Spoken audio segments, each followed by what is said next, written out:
You all know this is our Srimad Bhagavatam program where pure devotees pray to Supreme Lord. And the current theme is prayers of King Chitraketu. These are beautiful prayers from Srimad Bhagavatam, from Canto 6, Chapter 16, verse 34 to 48. And today we have two wonderful devotees who will be presenting two of these verses, two of these prayers, and share their realizations. Today we have Abhay Prabhu and Rohini Mataji presenting. Hare Krishna Prabhu and Mataji. Hare Krishna. Hare Krishna, Mataji. Hare Krishna.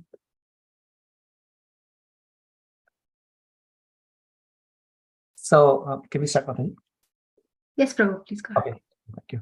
So, Hare Krishna, Mataji, Hare Krishna devotees. Today we are going to talk about Srimad Bhagavatam 6, 16, 35 and 39, prayers of King Chitraketu. So, we will begin with the prayers first.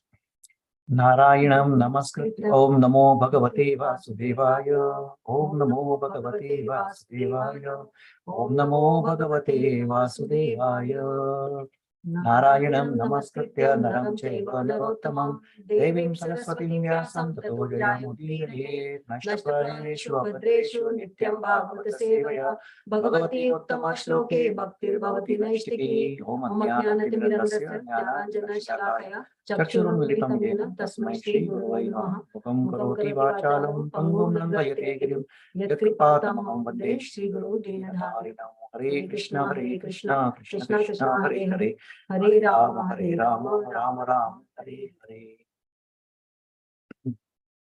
So Hare Krishna, thank you so much, Veeda Mataji, for giving us this opportunity to speak about Srimad Bhagavatam, prayers of King Chitraketu, and share our understanding. So I'm going to talk about 6:16:35.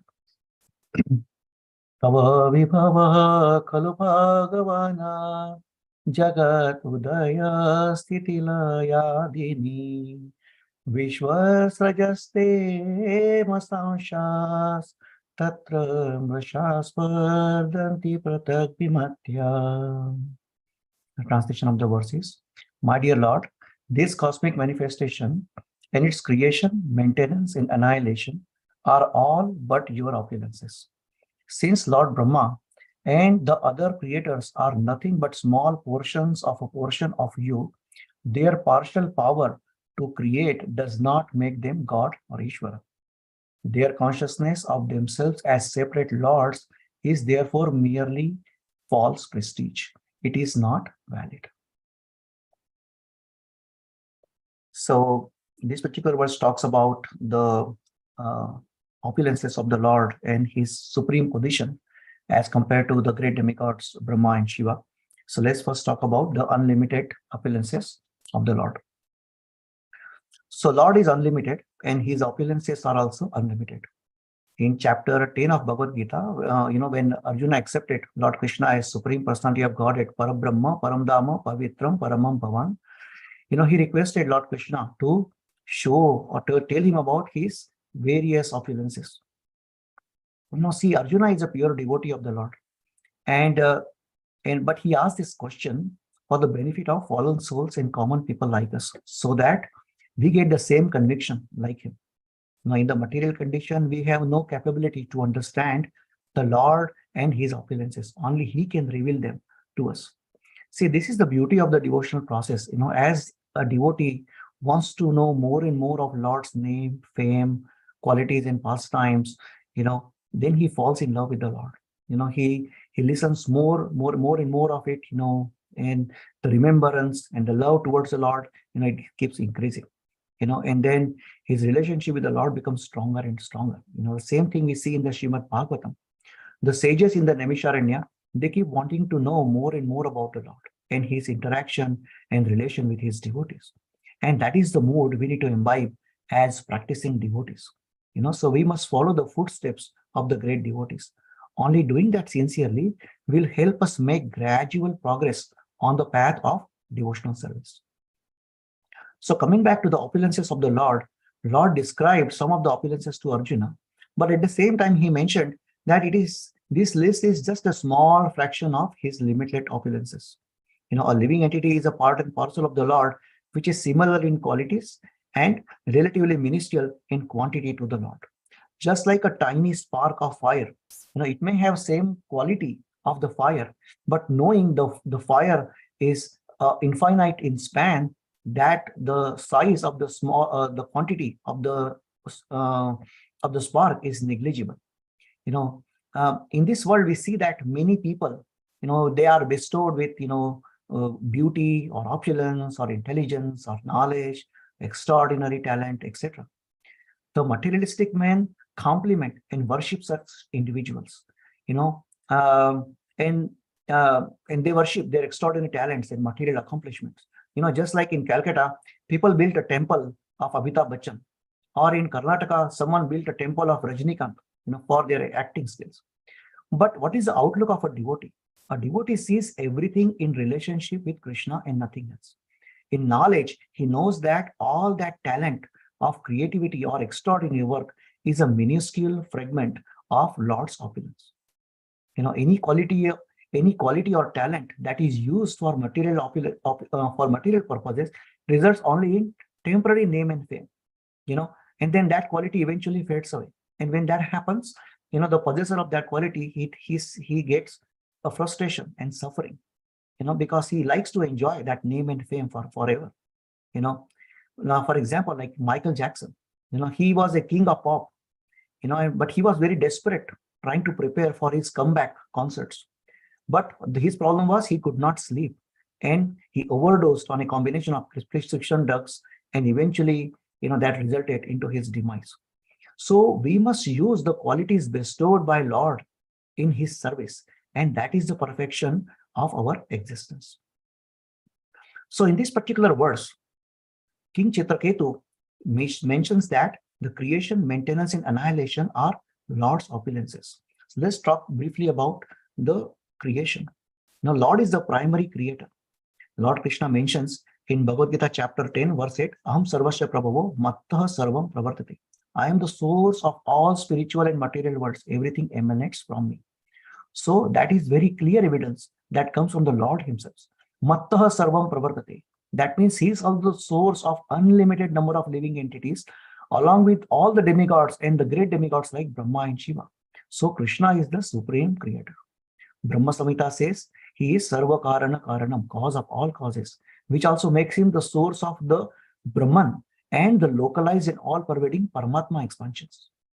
Based on Ishopanishad invocation verse, the Lord is complete and everything that emanates from him is also complete. The Lord's energy does not deplete or goes down after creation. And we see many examples of how complete and orderly this creation is. How the planets move in set patterns, how various bodies function in amazing way. Even the structure of the tiniest particle atom is defined very properly. Now, since Brahma is an empowered living entity, he gets his instruction and materials from the Lord. He is a secondary creator. Brahma does everything based on Lord's direction. Creative impetus for the living entities share the same quality of the Lord, but it is proportionate to their minute size in comparison.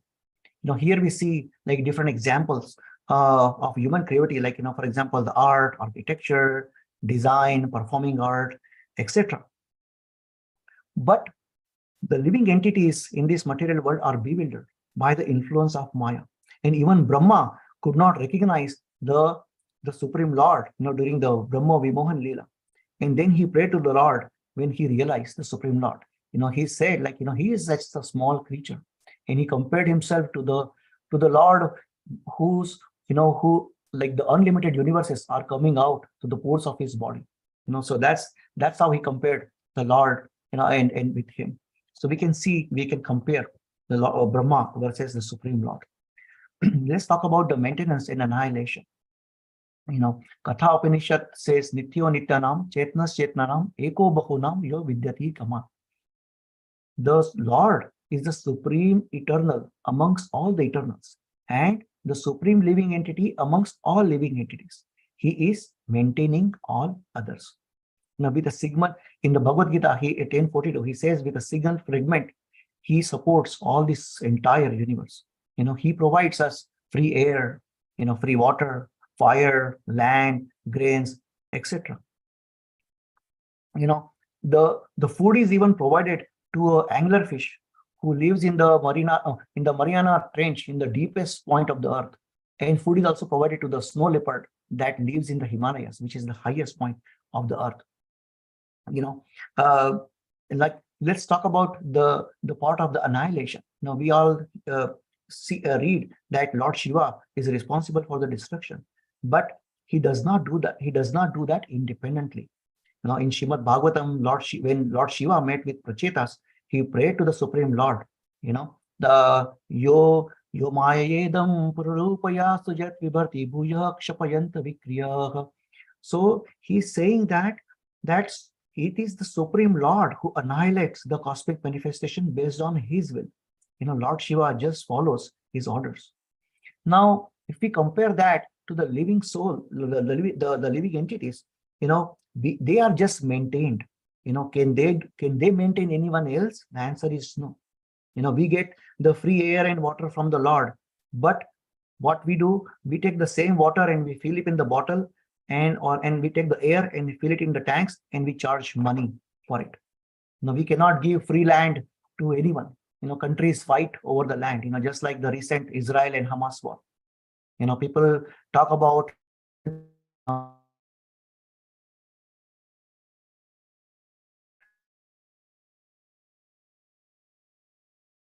example is the National Rifle Association. Because of their influence on the government, there is no stopping to this gun violence. Countries like China, they help poor nations by giving them loans and facilities, but when they cannot return that money, they take over their land and build their own military establishments. Rich nations, they make technical advancement, but they dump their trash in the poor countries. We are all seeing the current state of this world. In the name of advancement, we have filled this planet with plastic. We abused the natural resources and created holes in the ozone layer by sending tons of greenhouse gases into the atmosphere. This is causing catastrophic impact on the global environment. So the conditioned souls have their fair share of destroying the natural balance of the world. And it is being only 5,000 years, since the Kali Yuga started. Can you imagine how the scene would be at the height of this Kali Yuga? Lastly, let us talk about the material scientist. Material scientists cannot understand the God and his system by their mundane intelligence. Due to their tendency to speculate, they mislead the human generation and propagate atheism. Here are two examples of two renowned scientists. Hawking said to be a revolutionary scientist, right? But what he does, he says there is no God. Now there is this other scientist. He recently said that there is no free will. So we can see which way this world is leading. I would conclude with some points regarding the self-application. We should apply our propensities and qualities in the service of the Lord. That will result into the perfection of our existence. Similarly, we should associate only with devotees, because that is the only way we can stay immune from the overall degrading environment. And we should keep preaching the message of the Lord Chaitanya, because there is a lot more that needs to be done. Thank you so much. I will pass on to Rohini for her part of the words. Hare Krishna devotees. So I'll be talking about 6:16:39. Kamadiyastvai rachita na param rohanti yatha karam bhabijani jnanatmane agunamaye guna gunotasya dvandva jalani. Translation: O Supreme Lord, if persons obsessed with material desires for sense gratification through material opulence worship you, who are the source of all knowledge and are transcendental to material qualities, they are not subjected to material rebirth. Just as sterilized or fried seeds do not produce plants, living entities are subjected to the repetition of birth and death because they are conditioned by material nature. But since you are transcendental, one who is inclined to associate with you in transcendence escapes the condition of material nature. So in this verse, King Chitraketu glorifies Lord by saying that if one approaches Krishna in any circumstances, he will escape the conditions of material nature, that is repeated birth and death. So we saw in this pastime that King Chitraketu was endowed with beautiful form, magnanimity, high birth, education, opulence. So he had everything one can desire for, but still he was not satisfied because he didn't have a son. So that is the nature of this material world. You are never satisfied. There are always some things you will desire.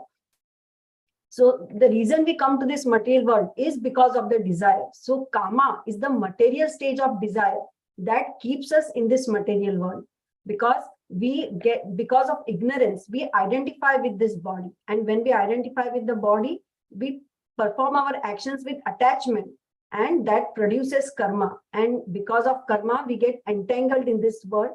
And so Srila Prabhupada gives definition of karma as one of the definition is action which causes us taking birth in this world. So deep-rooted desires are the cause of our continuous, coming the cycle of birth and death.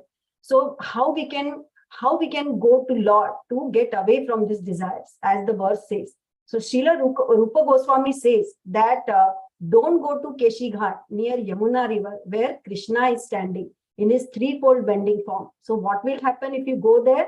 If you go there, then you will forget attachment towards the material world, towards your family.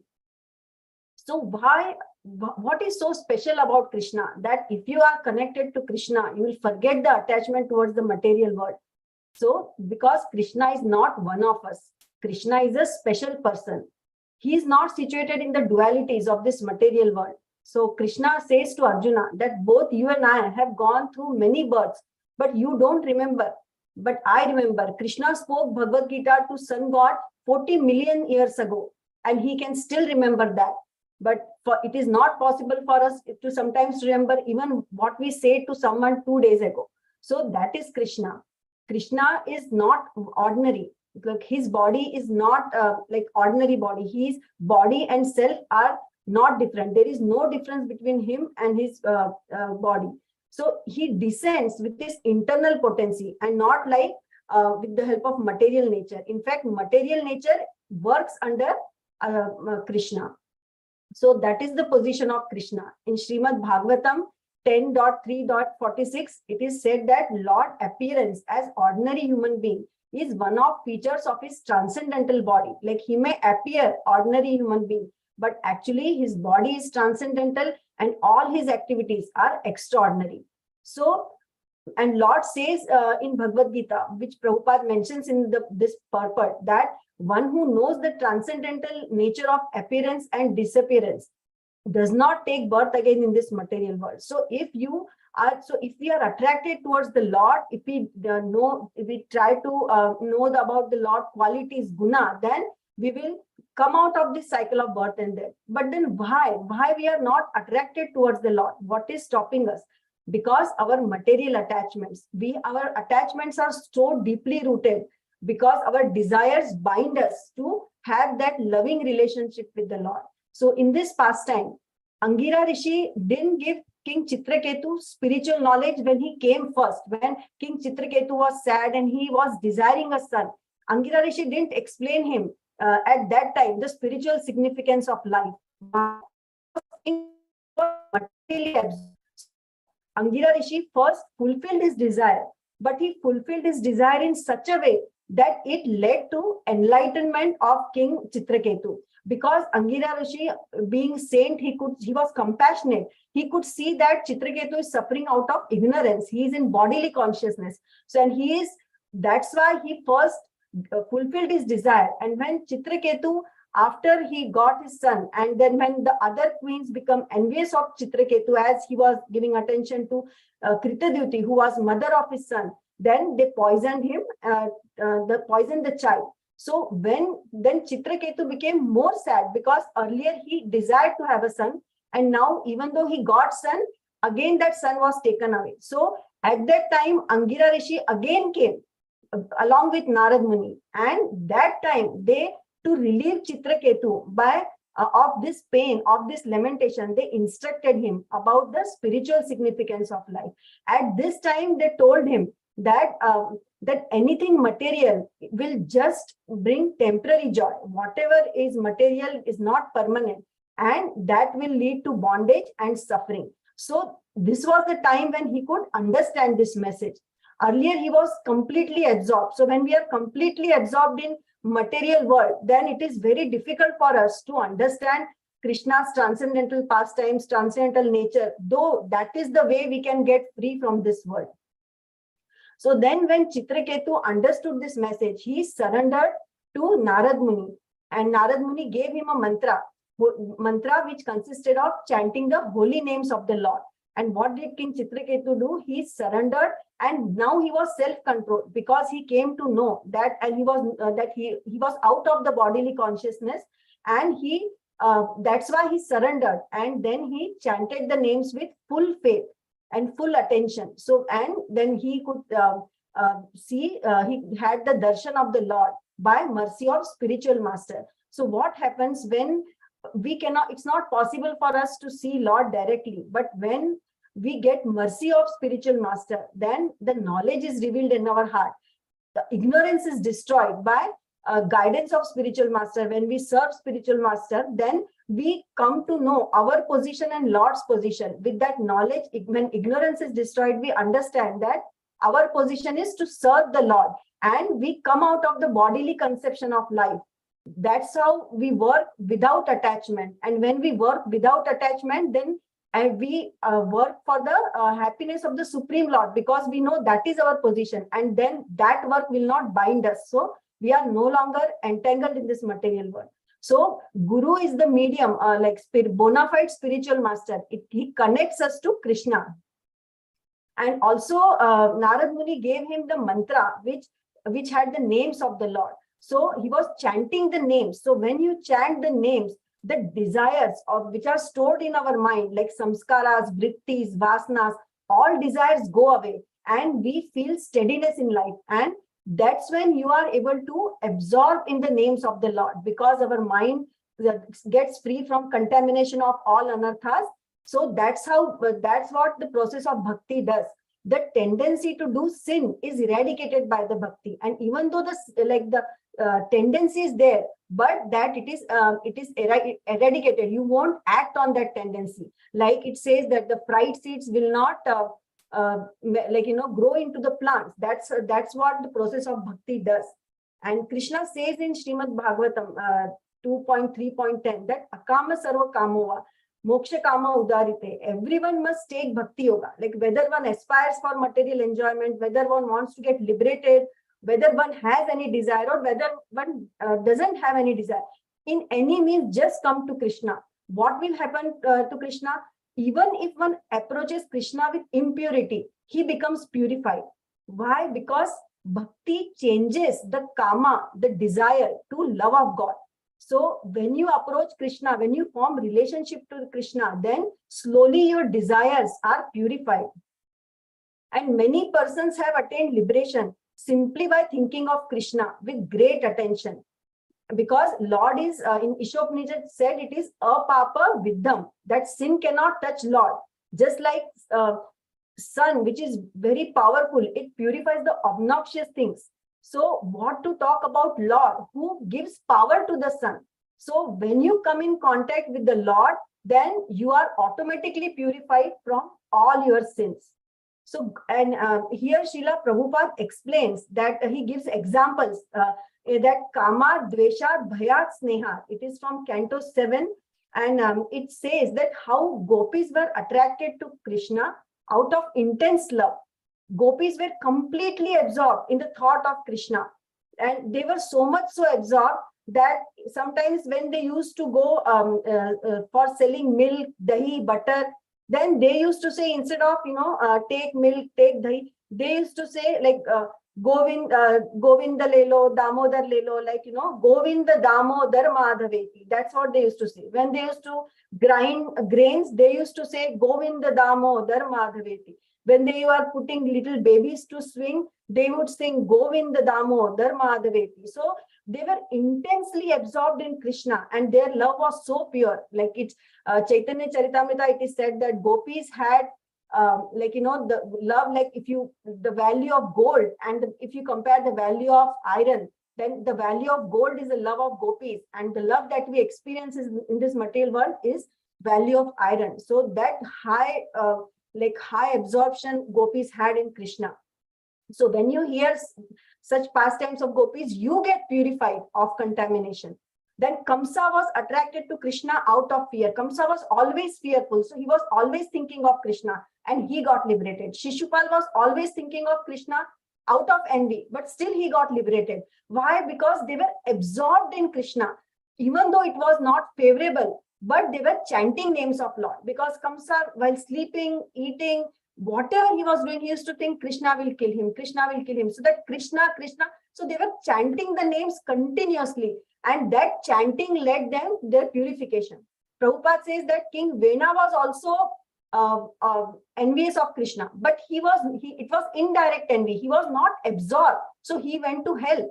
So we should be absorbed in chanting, then it will purify us. Like absorbed means we should be very attentive, and that's when purification happens. So what happens when we get absorbed in chanting? How it purifies us?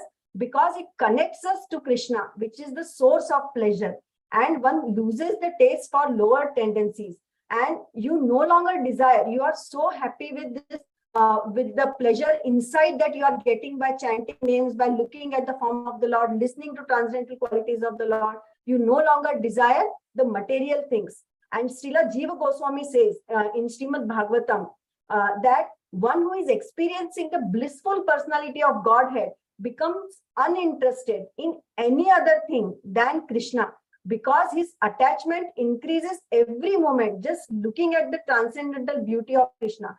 He becomes satisfied. There is tushti, and also he is nourished by the love of Godhead, and he slowly starts detaching from the world. And Lord's pastimes are not material, because they are, every time you listen, you are getting bliss and your happiness is increasing.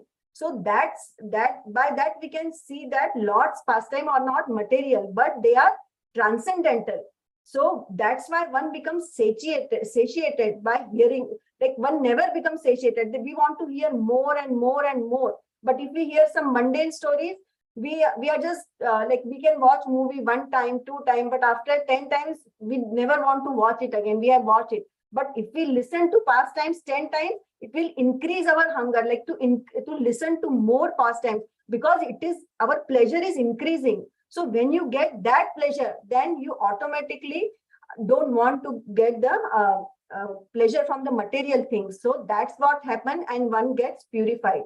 So that's why Srila Prabhupada gives us the beautiful routine where constantly, whether we are listening to Srimad Bhagavatam class, Bhagavad Gita, we are doing DT worship, so whatever services we are doing, we are connecting to Lord, because we are absorbed in the thought of the Lord. And then our bhakti gets steady, because you are continuously thinking of the Lord, and that will lead to purification, and we will get out of this material cycle of birth and death.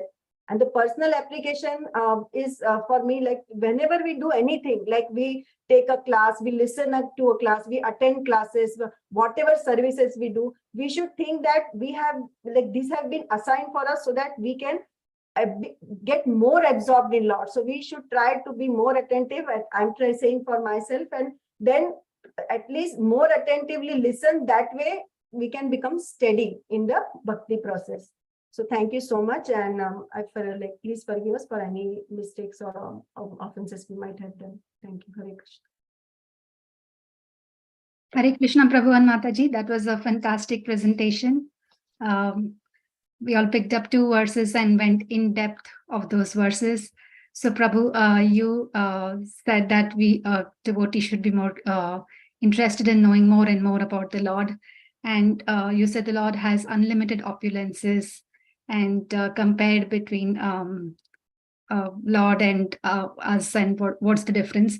I really liked all the examples you were giving. It was very easy to understand all the about what's happening in the current world, and with how the Lord is protecting the even the animals in the remote corner of the earth. And you nicely explained the creation, annihilation, maintenance, and connected it to the verses from Samhita, Bhagavad Gita and all. It was a very wonderful presentation, Prabhu. Thank you so much. Mataji, you very nicely said how the Lord, like if material, even if we go to Lord for material opulence or any desires, material desires we have, even then we will get purified and we will get bhakti. Prabhupada has given us this process of chanting, and if we do it sincerely and attentively, then we will surely get purified. And we have got so much of process where we can completely involve in doing devotion, reading, chanting, listening classes, doing services, and very nicely you said your personal application too. And you also said how, and very nicely you connected this verse with the pastimes of King Chitraketu. So that was very easy to understand and follow through the verse. With that, thank you very much, Prabhu and Mataji, for presenting in BhagavatSanga today. It was really nice to hear. With that, devotees, thank you all for joining the BhagavatSanga program today. Next week, we will not have BhagavatSanga. Next week, we have 7 days of continuous reading of Ramayana. We have His Grace Sharat Chandra Prabhu, who is father of Umesh Prabhu, has very kindly accepted to read the entire Ramayana, the Ramcharitmanas. He will be reading, and we're starting it from Saturday, the coming Saturday, which is 28th October. It's going to be in the temple, so please join us for the reading of Ram Katha. With that, we conclude the BhagavatSanga program today. Thank you all for joining. Hare Krishna.